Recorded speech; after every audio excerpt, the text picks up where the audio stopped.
This is all I can do when I think about the dysfunctional and sad state of affairs that Afro-American Negro Hollywood has become. A couple of days ago, I saw the images of Jayden Smith, who is supposed to be the new face of Louis Vuitton's women's line. Run that through your head.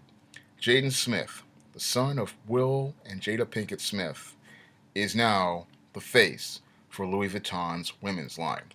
Basically, this is something that your black community needs to go out and boycott. Why? Because here you have the son of one of our top stars representing a women's line, a boy who says he likes wearing dresses. This is a slap in the face to any black man out here. And here we have a company like Louis Vuitton basically slapping black men in the face, saying that they have no respect for black men, they have no regard for black men, and that they basically see black men as a joke because that's what Jayden Smith is to them. He is nothing more than a minstrel. And they are having a laugh at this boy's expense. And the sad part is, his own father won't pull this boy to the side and say, these people are laughing at you. These people are making fun of you. They pretty much have you out here like a court jester. And the sad part, I believe, is going to happen is many of these Afro American Negroes are going to see this court jester, this minstrel known as Jayden Smith out here, and they're going to start thinking, oh, let's go support Louis Vuitton. This is the time for us to take our money and put it in our pocket and let Louis send a message to Louis Vuitton that they will not degrade the image of the African American man. It's sad that this company has the audacity, to take the image of the African American man and degrade it like this. And that's only all because many of these Negroes out here do not have the backbone or the testicles to come out here and do some pushback against this company. A company that pretty much has no black employees working for it whatsoever because this would not be going on if we had some real black people, in any of these companies. You mean, you have a black man representing a women's line, wearing dresses, acting effeminate, that's just really sad. And the sad part is, again, no pushback whatsoever from your black leaders, your black pastors, your civil rights leaders, or even just basic lay people to say, look, this enough is enough. We're getting tired of you degrading the image of the African American man. It's like every week we got some image of some minstrel out here wearing a dress, wearing makeup, saying things that about not wanting to be masculine. I mean, I've seen this year after year for the last 20 or so years, and each year it continues to escalate these degradations of the image of the African American man. I mean, a couple months ago we had those prancing elites out here, you know, acting all feminine. Then we had your Tay Diggs, who went out here playing Hedwig and the Angry Inch, wearing a whole bunch of makeup and putting on a dress. I mean, almost every single, 3 or 4 months, we got some image of some Negro male putting on a dress, acting feminine, and pretty much degrading himself for the entertainment and amusement of the world, basically turning himself into the world's biggest court jester. And I wonder, when is the community as a whole of black men eventually going to give some pushback?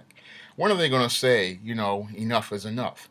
And I look at this sad state of affairs in your Afro American Negro Hollywood, and it just makes me shake my head. And I just look at it and I go, this is truly sad. I mean, there was a time when Black Hollywood, was standing right at the side of your civil rights movement. They were marching, with the civil rights people down in Georgia. You had your Lena Horns and your Ossie Davises and Ruby Dees, going out to help out with the civil rights movement. And your Harry Belafontes. These people were out here fighting, and I think about them.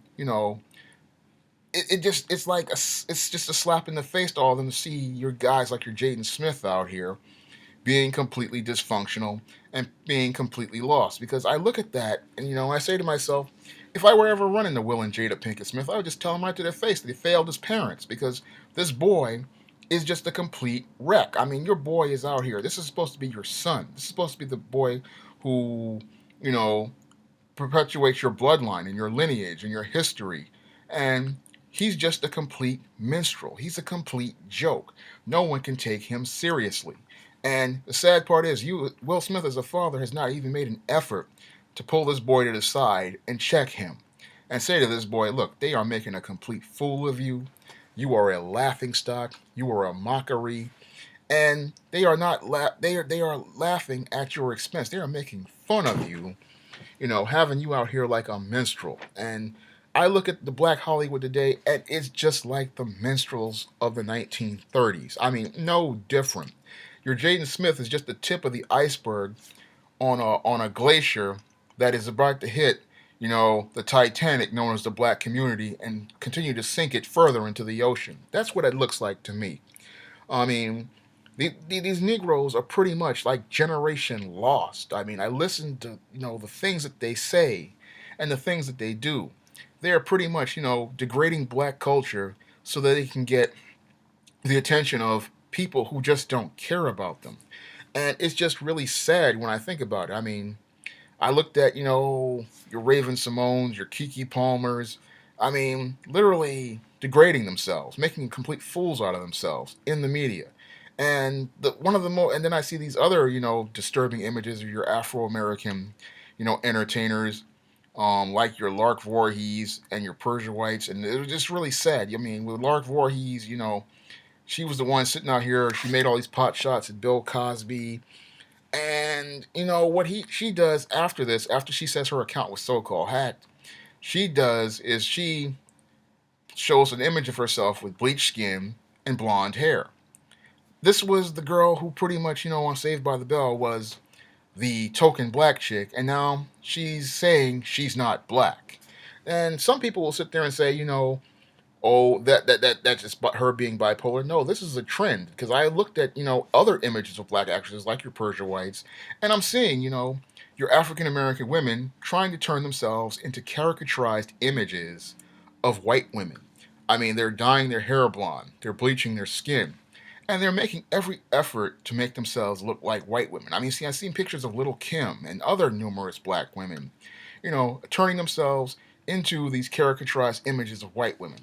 And I look at Black Hollywood, and it is a truly, truly sad state of affairs because, I look at Hollywood, and it's like none of these people have any of the black pride that, the generation that of Ossie Davis and Ruby Dee or Harry Belafonte had. They have none of the dignity and the grace or the character, to stand up and represent blackness. No, they would rather be like they would rather be the Farinas and the Buckwheats and the minstrels, of the 21st century. And the sad part is, you would think Hollywood, entertainment business, we would have progressed. But instead, just like the rest of the black community, black Hollywood is going backwards. And I look at the images that are presented, by your black Hollywood. And again, it reminds me of the 1930s. I mean, it's literally like a big minstrel show, and it's really sad. I look at this sad state of affairs, regarding your black Hollywood, and it's embarrassing to look at. I mean, it's embarrassing to look at. And then the sad part is, we have no pushback from anybody in the black community. The sad part is your films like your No Good Deed, which feature black brutes, your TV shows like your Scandal and Your Empire. These are the highest rated programs in the black community. And black community, sits there and supports a black Hollywood which pretty much degrades and debases your African American image. And it's just sad to me to see this because I was a kid who grew up on the Cosby Show, Different World, and I saw, these balanced and humanized images of African Americans, and I feel like I'm having the clock turned back, almost 100 years to literally people in blackface, or as I see it now, Negroes in whiteface, you know, doing everything to deny their blackness, deny their race, deny their identity, or they're making a mockery of their race and their identity and their gender. And if this is Black Hollywood, then I thank God that I'm not a part of it. Because many years ago, I thought, I wanted to be a part of this entertainment business. But the more I learn about this entertainment business and how it just twists people and turns them into this, you know, sad, dysfunctional creature straight out of Sodom and Gomorrah, I'm glad I wasn't a part of it because it seems like these people are just completely lost, especially on the Afro-American Negro side. It seems like they're just completely gone. When I look at Black Hollywood, it's again, it's like a land of the lost. These Negroes have no sense of dignity, no sense of self worth, no sense of self esteem, no sense of courage or character. They basically will do anything for anyone or any sort of attention. And they look like a bunch of clowns, which is really sad. I mean, they don't even look like human black people. They look like a bunch of jokers, if that's what I can call it, because that's how insane these Negroes are in Hollywood. They're like they're crazy, and I look at them and I see them, and it makes me want to shake my head because I thought entertainment. This isn't even entertainment. This is just like a minstrel show because, I mean, a stage play or a movie has a message. An entertainer has a reason for why they want to perform. They want to become a character. They want to tell a story. But this is just like a minstrel show. This is just black folks making fun, degrading themselves just to get a laugh or any sort of attention from the world. And I look at Black Hollywood today, and it truly, truly is a sad, sad state of affairs. That's all I have to say for this video. You can comment, rate, and subscribe.